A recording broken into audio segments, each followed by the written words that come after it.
My name is Maya Thompson, and I'm 32 years old. The day I found out my stepmother cancelled my health insurance during chemotherapy, I was sitting in the hospital waiting room, bald and exhausted, clutching a bill for $87,000. The receptionist's voice was clinical, detached. "Miss Thompson, your insurance was terminated 3 weeks ago. The outstanding balance is due immediately." My hands shook so violently I dropped my phone. 3 weeks. Sharon had waited 3 weeks to tell me. No, she hadn't told me at all. I'd discovered it because my next treatment was denied. Stage 3 breast cancer doesn't pause for family drama. It doesn't care that you're 29 and your life just started. It doesn't care that your father married a woman who sees you as competition for his bank account rather than his daughter. I called her 17 times. Each ring felt like a betrayal echoing through my chest. When she finally answered, her voice dripped with false concern. "Oh sweetie, I thought you had your own insurance through work. Your father and I decided to restructure our family plan. You understand, right? We have expenses too." Expenses. While I was losing my hair and vomiting from poison pumped into my veins, Sharon was restructuring. I'd seen her Instagram stories, the Turks and Caicos vacation, the new Mercedes, my stepsister Destiny's engagement party at that waterfront venue. $15,000 for a party, but my cancer treatment. That wasn't in the budget. "I'm in treatment," I whispered, my voice cracking. "Well, maybe you should have planned better, Maya. Life requires responsibility." The line went dead. Growing up, I learned early that love in our house was transactional. Dad married Sharon when I was 15, 3 years after Mom died from the same cancer now eating through my body. Sharon brought Destiny, her 17-year-old daughter who looked at our home like a conquest, not a blending of families. Where I was quiet, Destiny was loud. Where I studied, she partied. Where I worked 2 jobs to save for college, she got a brand new car for her 18th birthday. "Your father provides for this family," Sharon would say whenever I asked why Destiny got everything while I got lectures about entitlement. "Maybe if you showed more gratitude, Maya, you'd receive more blessings." Gratitude. I showed it by paying my own college tuition while living at home. I showed it by cooking dinner when Sharon was too tired. I showed it by becoming a nurse, ironically, so I could help people the way I wished someone had helped Mom. I showed it by never asking Dad for anything because Sharon's face would twist into something ugly whenever his attention shifted toward me. But Destiny. She failed out of 3 colleges, each costing $40,000 a year. Dad paid without blinking. She wrecked 2 cars. Dad bought new ones. She got arrested for DUI. Dad hired the best lawyer. And through it all, Sharon smiled and said, "Girls need support during their journey of self-discovery." My journey of self-discovery involved finding a lump in my breast during a 12-hour shift at the hospital. I was 29 when I felt it, a small, hard mass that turned my blood to ice. The mammogram room was cold, sterile. I'd escorted hundreds of patients through these doors, held their hands, promised them everything would be okay. Now I was the one in the paper gown, shivering, alone. The technician's face told me everything before the doctor confirmed it. Stage 3 invasive ductal carcinoma. Aggressive. Fast-growing. The same cancer that took Mom. "We need to start treatment immediately," Dr. Palmer said, her hand warm on mine. "Chemotherapy, possibly surgery, radiation. Do you have support at home?" I thought about Dad, about how he'd looked through me at dinner the night before while Sharon talked about Destiny's new interior design business. Funded, of course, by a $50,000 investment from Dad. I thought about how I'd tried to tell him about the lump, but Sharon had interrupted with news about Destiny's boyfriend, and Dad's attention had vanished like smoke. "I'll manage," I told Dr. Palmer. I called Dad from the parking lot. My hands were steadying now, shock giving way to numb acceptance. He answered on the 5th ring. "Maya. I'm at lunch with Sharon and Destiny. What's going on?" "Dad, I have cancer. Breast cancer. Stage 3. I need to start chemotherapy next week." Silence. Then Sharon's voice in the background. "Is that Maya? Tell her we're eating." Maya, sweetheart, that's terrible. We'll talk about this tonight, okay? I need to process this. He hung up. I sat in my car and screamed until my throat bled. Dad didn't come home that night. Or the next. When he finally showed up 3 days later, Sharon was attached to his hip like a parasitic twin. I was on the couch, researching treatment options, my laptop screen blurring through tears I refused to shed in front of them. "We need to talk about your situation," Sharon began before Dad could speak. She sat across from me, hands folded, face arranged in mock sympathy. "This is obviously very difficult, but we need to be realistic about resources." "Sharon," Dad started. "David, let me handle this. Maya, honey, your father and I have been discussing finances. Treatment for cancer is expensive. We think it's best if you explore all your options, payment plans, financial aid, maybe even crowdfunding. People have so much success with those online donation sites." Ich stared her. Then at Dad. "You want me to beg strangers for money to save my life while you just spent $50,000 on Destiny's business?" "That's different," Sharon snapped. "That's an investment in her future. And keeping me alive isn't an investment." Dad finally spoke, his voice weak, defeated. "Maya, you're on my insurance. We'll make sure you're covered. Sharon's just worried about." "About what, Dad? Say it." He couldn't look at me. 29 years of being his daughter, and he couldn't look at me. Chemotherapy felt like dying slowly while staying alive. The first infusion took 6 hours. I sat in a recliner surrounded by other fighters, some with family, some alone like me. The poison dripped into my veins, and I watched my phone. Dad had texted, "Thinking of you, sweetheart. Sharon and I had to go to Destiny's event. We'll check on you tomorrow."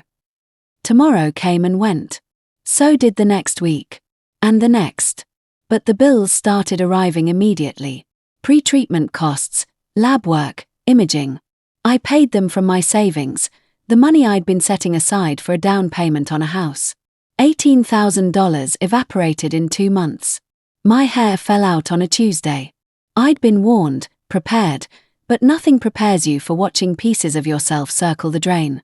I shaved it all off in my apartment bathroom, alone, crying so hard I couldn't see my reflection. I didn't tell Dad. He was busy helping Destiny move into her new condo, another gift, this one worth $300,000. Dad bought me a place downtown. Destiny texted with photos. He said I deserved it for working so hard on my business. Isn't he the best? I was too tired from radiation to respond. My business was staying alive. But I kept working. 12-hour shifts when I could manage, 6-hour shifts when I couldn't. My co-workers covered for me when I had to vomit in the supply closet. They brought me ginger tea and held my hand during breaks. They became my family because my real family was too busy celebrating Destiny's mediocrity. The hospital bill that revealed Sharon's betrayal arrived on a Friday. $87,000. I called the insurance company immediately, thinking it was a mistake. That's when I learned the truth that would crack my world open. "Your policy was terminated on the 15th of last month," the representative said. "The primary policyholder, Sharon Thompson, removed you from the family plan." Sharon Thompson. My father is David Thompson. He's the policyholder. According to our records, Mrs. Sharon Thompson is the primary on this account. It was changed 4 months ago. She called to remove you, citing that you were no longer a dependent. 4 months ago. Right after my diagnosis. Sharon had convinced Dad to change the policy to her name, then quietly erased me from coverage. While I was in chemotherapy, fighting for my life, she'd pulled the plug on my insurance and said nothing. She'd watched me go to treatments, watched me deteriorate, and stayed silent. When I finally reached her after 17 attempts, her voice was sugar-sweet poison. "Oh Maya, I thought you had your own insurance through work. Your father and I decided to restructure our family plan. You understand, right?" I'm dying, Sharon. "I have cancer." "Well, maybe you should have planned better. Life requires responsibility." She hung up. Just like that. Like my life was an inconvenience she could dismiss with a click. I sat on my bathroom floor for 3 hours, the bill clutched in my shaking hands, and something inside me shifted. The quiet, grateful daughter who never asked for anything died that day. Dr. Evelyn Palmer had been my oncologist and my lifeline. She'd known my mother, treated her during her final battle, and when she saw my name on her patient roster, she'd promised me we'd fight harder this time. After the insurance revelation, she called me into her office. "Maya, I know what Sharon did," she said, her brown eyes fierce with anger. "I've seen the billing chaos. This is medical abandonment. Probably criminal. But right now, we need to keep you alive. I'm putting you on our indigent care program. The hospital will cover your treatments." I started crying. "I can't let you. You're not letting me do anything. You're accepting help, which you should have been doing all along." She leaned forward. "Maya, your mother made me promise something before she died. She said, 'Evelyn, if anything ever happens to Maya, if she ever gets sick like me, you protect her. David won't. He's weak. Promise me.'" My breath caught. Mom said that. She knew, sweetheart. She knew Sharon would come after you if she ever got the chance. Your mother left something for you. Documents. Insurance policies. Accounts in your name. She made me the executor of a trust she set up secretly. I've been holding on to it, waiting until you were ready." "Ready for what?"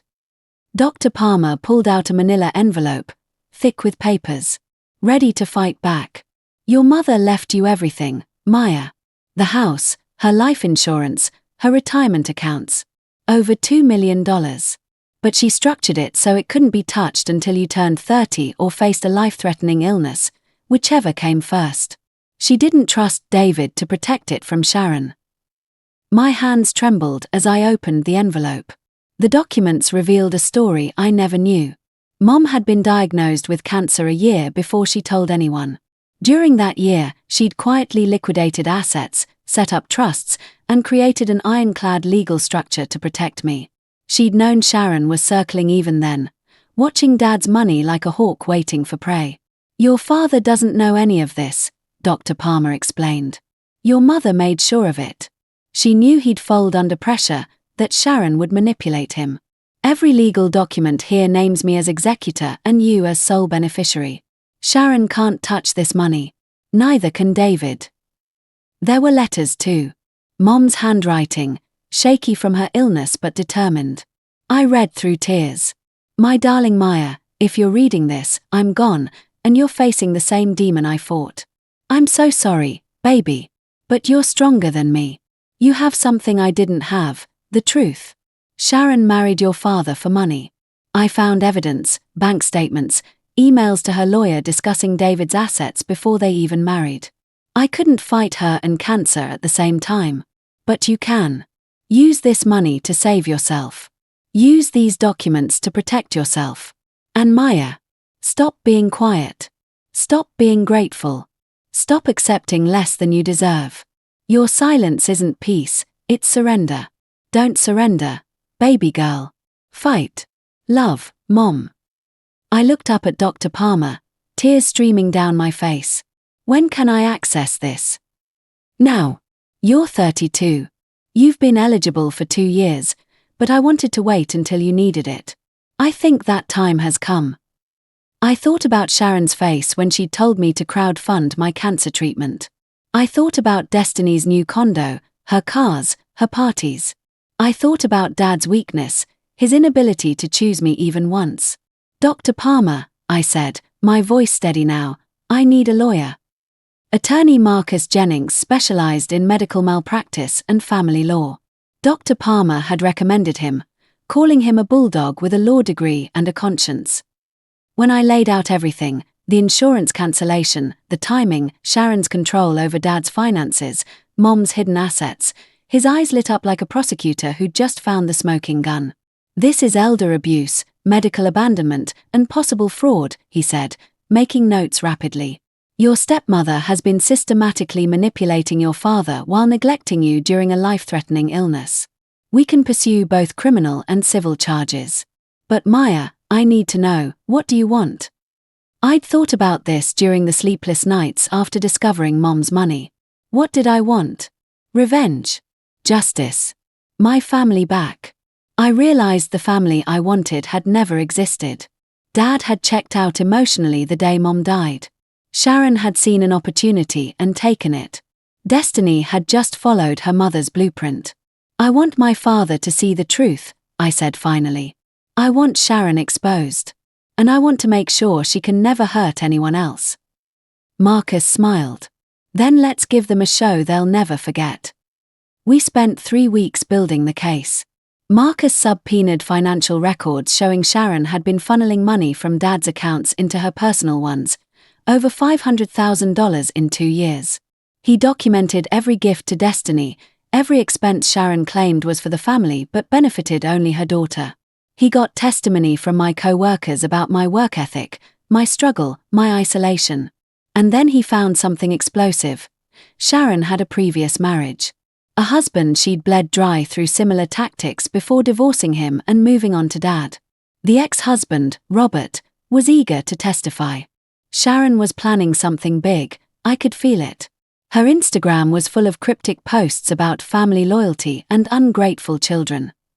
Then the invitation arrived, a celebration dinner at an upscale restaurant to announce Destiny's engagement. Black tie, 100 guests, all of Dad's wealthy friends and colleagues. You should come, Destiny texted. Dad wants you there. It would mean a lot to him. I stared at the message. This was Sharon's play, publicly display me as the bitter, ungrateful stepdaughter while she and Destiny shone as the perfect family. She probably assumed I couldn't afford appropriate clothes, that I'd show up weak and hairless and pitiful, a cautionary tale she could use to garnish sympathy. Marcus saw the invitation and grinned. Perfect. Can you get me on the guest list? What are you planning? Justice served as a 3-course meal. I bought a dress, emerald green, elegant, expensive. Mom's money paid for it, and that felt right. I bought a wig too, styled beautifully, because I refused to give Sharon the satisfaction of seeing me diminished. Dr. Palmer came as my date. Marcus came as her husband. We arrived fashionably late, and I watched Sharon's face tighten when she saw me looking healthy, strong, put together. Maya, Dad approached, his eyes watery. You came. You look beautiful, sweetheart. Thanks, Dad. Congratulations to Destiny. Sharon appeared, looping her arm through Dad's possessively. Maya, how wonderful you could make it. I know you've been so busy with your situation. My cancer treatment, I corrected. My voice clear and loud enough for nearby guests to hear. You can say it, Sharon. Cancer. Her smile froze. Yes, of course. Your treatment. How is that going? I assume you figured out the insurance issue. Nearby guests turned, sensing drama. I smiled sweetly. Oh, I figured it out. All of it. Destiny's engagement announcement happened during dinner. She stood up, radiant in designer everything, her fiancé beside her looking appropriately proud. Sharon stood too, microphone in hand, ready to make the toast she'd probably rehearsed 100 times. Thank you all for coming, Sharon began, her voice dripping with practiced warmth. Tonight we celebrate love, family, and the bright future ahead for my daughter. Destiny has always been blessed with David's generosity and our family's support. Unlike some people, she knows how to be grateful for what she's given. Her eyes flicked to me. Several guests followed her gaze. I smiled and raised my glass. Sharon continued, emboldened. Family means sacrifice. It means sometimes putting others' needs first. David and I have always tried to teach both our daughters, she emphasized the word with poison, the value of responsibility and planning ahead. Some learn faster than others. I stood up. Every eye turned to me. Sharon's smile faltered. You're absolutely right, Sharon, I said loudly, clearly. Family does mean sacrifice. My mother sacrificed everything to protect me from people like you. She planned ahead too. Very carefully. The room went silent. Dad's face drained of color. Maya, he started. No, Dad. Let me finish. Sharon, You cancelled my health insurance during my cancer treatment. Stage 3 breast cancer. You removed me from the family plan 4 months after my diagnosis and never told me. I discovered it when the hospital sent me a bill for $87,000. Gasps rippled through the crowd. Sharon's face went white, then red. That's not, you're twisting. I have the phone records. The date you called the insurance company. The representative's notes documenting your request. Would you like me to read them out loud? Marcus stood up, pulling documents from his briefcase. David Thompson. Marcus's voice rang out like a courtroom gavel. Did you know your wife removed your daughter from your family insurance plan while she was undergoing chemotherapy? Dad stood frozen, his face crumbling. What? No. Sharon, what is he talking about? Sharon's mask cracked. David, she's lying. This is some scheme. I have documentation, Marcus continued, walking through the tables like a prosecutor working a jury. Phone records showing Mrs. Thompson called the insurance company on March 15th and removed Maya Thompson from coverage. Medical records showing Maya was in active treatment. Billing records showing she incurred $87,000 in charges after this cancellation. And text messages, he held up printed pages, showing Mrs. Thompson bragging to her friends about cutting dead weight from our expenses. The room erupted. Guests shouted questions. Sharon's face transformed from composed matriarch to cornered animal. Destiny grabbed her mother's arm, confused and terrified. Mom, what is he saying? Furthermore, Marcus wasn't finished. I have financial records showing Mrs. Thompson has embezzled over $500,000 from Mr. Thompson's accounts over the past 2 years. Money funneled into personal accounts, into cash withdrawals, into purchases solely benefiting herself and her daughter. The condo purchased for Destiny Chambers. Bought with money transferred illegally from Mr. Thompson's business account without his knowledge or consent. Dad collapsed into his chair. Sharon. David, they're lying. This is Maya being vindictive because she's jealous of Destiny. I stood up again, my voice cutting through the chaos. I'm not vindictive, Sharon. I'm just done being silent. I nodded to Dr. Palmer, who stood holding her own folder. My name is Dr. Evelyn Palmer, and I've been Maya's oncologist. I'm also the executor of her late mother's estate. Rebecca Thompson died of cancer 7 years ago, but before she died, she created a comprehensive trust to protect her daughter from exactly this situation. Dr. Palmer's voice carried authority that silenced even Sharon's protests. Rebecca Thompson knew her daughter would be vulnerable after her death. She witnessed Sharon's manipulation of David, her prioritization of Destiny over Maya, and her mercenary approach to their marriage. So Rebecca did something brilliant. She protected Maya legally and financially. She opened the folder, pulling out official documents. Rebecca liquidated personal assets, collected life insurance, and created an irrevocable trust naming Maya as sole beneficiary. The trust matured when Maya turned 30 or faced a life-threatening illness. It's currently valued at $2.3 million, completely protected from any claim by David, Sharon, or Destiny. Sharon's knees buckled. Destiny caught her, both women staring in horror. Furthermore, Dr. Palmer continued, Rebecca documented her concerns about Sharon in sealed letters, written while she was dying. Letters describing Sharon's conversations with attorneys about David's assets before they married. Emails Rebecca discovered showing Sharon's plan to isolate Maya, reduce her influence, and ensure Destiny received the majority of family resources. Rebecca couldn't fight Sharon while fighting cancer, but she built a fortress around her daughter that Sharon could never breach. Dad's face was buried in his hands, shoulders shaking. I watched him cry and felt nothing but pity. He'd chosen comfort over courage, Sharon over his daughter, and now he was paying the price. David, I said softly, walking to him. Mom loved you, but she knew you were weak. She told me in her letters that you'd choose the easy path over the right one. She was right. He looked up, tears streaming. Maya, I'm so sorry. I didn't know. I swear I didn't know about the insurance. You didn't know because you didn't ask. You didn't want to know. Every time I tried to tell you about my cancer, Sharon interrupted, and you let her. Every time I needed you, you were too busy with Destiny's latest crisis. You weren't absent, Dad. You were present for everyone except me. Sharon lunged suddenly, desperation making her reckless. You manipulative little, you planned this. You brought these people here to humiliate us. Marcus stepped between us. Actually, Mrs. Thompson, you invited her. This was your party, your stage. Maya just reclaimed her narrative. The restaurant erupted as guests pulled out phones, recording, sharing, documenting Sharon's downfall in real time. Security moved in, but Marcus held up his hand. There's one more thing everyone should know. Sharon Chambers, Thompson, has done this before.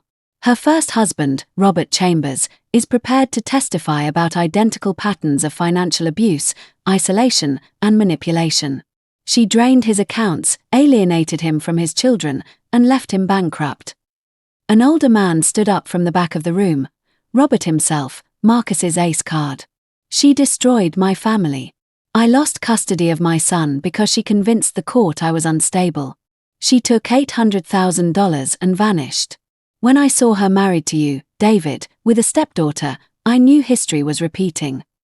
Dad stared at Sharon like he'd never seen her before. You told me he was abusive. You said he abandoned you and Destiny. I was protecting us, Sharon hissed, her composure completely shattered. Robert wouldn't listen, wouldn't give Destiny what she deserved. Neither would you. Maya had no right to her mother's money. That was family money. David's money. Our money. My mother's money was hers, I said, my voice ringing with power I'd never felt before. Earned before she married Dad, protected legally, and given to me because she knew you'd come for it. Just like you came for Dad's money. Just like you came for my insurance. You tried to let me die, Sharon. You removed my coverage during chemotherapy because you saw my medical bills as competition for Destiny's shopping sprees. Destiny finally found her voice, small and broken. Mom, is that true? Did you really cancel her insurance? Sharon didn't answer. Her silence was confirmation. How much? Dad's voice was hollow. How much did you take from me? Marcus handed him documents. $537,000 we can trace. Likely more. We're still investigating. The police arrived then. Marcus had tipped them off earlier, timing their entrance perfectly. As officers approached Sharon, she made one last desperate play, grabbing Dad's arm. David, please. I did this for us. For our family. Maya is fine now, she's rich, she doesn't need anything. Get away from me, Dad said quietly, shaking her off. He looked at me, his face aged a decade in one night. Maya, I don't expect forgiveness. I don't deserve it. But I need you to know I love you. I failed you, but I love you. I nodded slowly. I know, Dad. But love without action is just words. And words don't fight cancer. Words don't replace stolen insurance. Words don't make up for years of choosing her over me. Sharon was led away in handcuffs, charged with fraud and medical abandonment. Destiny followed, crying, her fairy tale life crumbling.